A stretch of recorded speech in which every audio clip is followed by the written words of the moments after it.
అసలు మీ ప్లాన్లు ఏంటి? మీ ఉద్దేశం ఏంటి? అసలు మీరు ఏం చేద్దాం అనుకుంటున్నారు? ఎందుకు అనఫిషియల్ గా శ్రేయస్ అయ్యర్ని ఓడిఏ కెప్టెన్ చేస్తామని అనఫిషియల్ స్టేట్మెంట్ ఇచ్చారు? ఏం చేద్దాం అనుకుంటున్నారు? నాకు తెలిసి మీ ప్లాన్ ఏంటో. రోహిత్ శర్మని కెప్టెన్ నుంచి వైదొలిగించి శ్రేయస్ అయ్యర్ కి కెప్టెన్స్ ఇవ్వాలనుకుంటున్నారు కదా, అట్లాగే విరాట్ కోహ్లీని కూడా ఈ 2027 వరల్డ్ కప్ కి తప్పించాలనుకుంటూ చూస్తున్నారు. మీ ఉద్దేశం అబ్సల్యూట్లీ రాంగ్. ఎందుకో తెలుసా? ఏంటి వీళ్ళిద్దరు లేకపోతే క్రికెట్ ఆగిపోద్దా? ఆగిపోదు. ఎందుకో తెలుసా?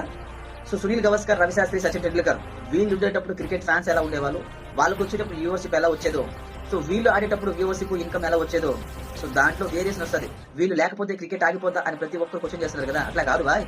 సో వాళ్ళు ఉండేటప్పుడు ఎలా ఉండేది, వీళ్ళు ఉండేటప్పుడు బీసీసీఐకి ఏ రేంజ్ లో వ్యూవర్షిప్ వచ్చేది, ఎంతమంది క్రికెట్ ఫ్యాన్స్ వాళ్ళిద్దరు ఆట కోసం ఎదురు చూసేవాళ్ళు, అది ఆలోచించాలి కదా.